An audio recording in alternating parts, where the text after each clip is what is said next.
Baiklah, cikgu akan teruskan panduan menulis isi.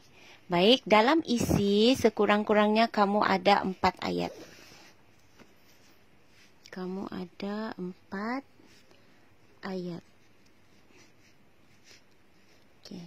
Apa ayat yang perlu ada dalam isi ialah yang pertama ayat topik, iaitu menerangkan isi. Yang kedua ayat huraian, menghuraikan isi. Yang ketiga ayat contoh, menyatakan contoh berkaitan isi. Dan yang keempat ayat penegasan, iaitu menegaskan isi. Mari kita tengok ayat topik terlebih dahulu. Baik. Ayat topik di sini ialah ayat yang mengandungi isi, iaitu ayat yang menjawab kepada soalan peranan kerajaan tadi.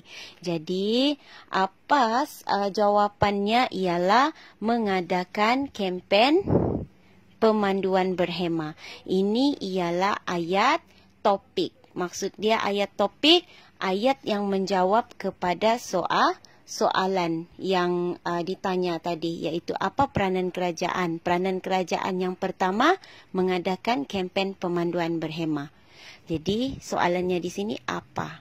Okey, jawapannya kempen pemanduan berhema. Seterusnya ialah ayat huraian. Ayat huraian ialah ayat yang menghuraikan isi ini, iaitu menghuraikan jawapan. Dan biasanya ayat huraian ini kita tanya mengapa. Okey, maksudnya mengapa kempen pemanduan berhema perlu dijalankan.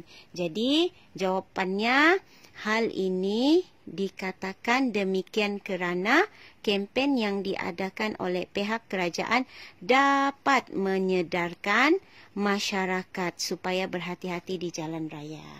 Okey, itu ayat huraian. Kamu huraikan isi yang kamu bagi tadi dengan persoalannya di situ, mengapa kempen pemanduan berhema itu diadakan atau dijalankan. Apa kelebihan ataupun apa kelebihan kempen pemanduan berhema ini dijalankan oleh kerajaan. Jadi jawapannya dapat menyedarkan masyarakat. Maksudnya di sini, cara senang untuk kamu atau cara mudah untuk kamu membuat isi, kamu tanya soalan. Jadi jawapan dia kamu tulis. Okey, dalam karangan. Kemudian ayat contoh. Ayat contoh ialah contoh kepada isi dan huraian tadi. Okey, sebagai contoh, kerajaan mengadakan kempen melalui surat khabar, di mana contoh ini perlu bertepatan dengan isi yang kamu bagi, iaitu kempen. Jadi, kamu nyatakan apa contoh-contoh ataupun apa contoh kempen ini dijalankan, okey, melalui surat khabar, papan tanda, media massa dan sebagainya. Kalau contoh, lebih baik kamu bagi 3, sekurang-kurangnya 3 contoh. Dan akhir sekali ialah ayat penegasan. Jadi tegasnya, ayat penegasan ini maksud dia kamu sokong isi yang ini, isi ayat topik yang kamu bagi. Kamu sokong kempen pemanduan berhema ni adalah yang terbaik untuk mengurangkan kadar kemalangan jalan raya. Jadi tegasnya, kempen yang diadakan ini membantu mengurangkan kadar kemalangan. Okey. Selain tegasnya, kamu boleh guna juga perkataan justru ataupun tegasnya di sini. Bukan tegasnya di sini, jelasnya di sini. Jelasnya di sini. Okey, begitu.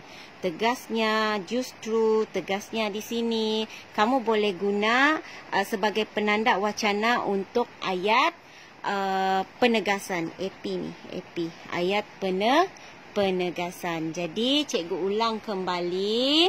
Untuk membuat ayat, perenggan kedua, macam tadi perenggan pertama pendahuluan kan. Perenggan kedua untuk isi, kamu kena ada sekurang-kurangnya 4 ayat.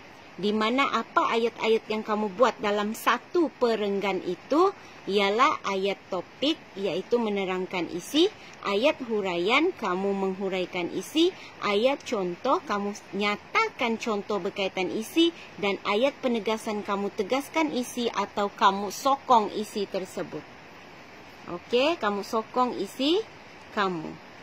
Baik, dan inilah antara jawapannya.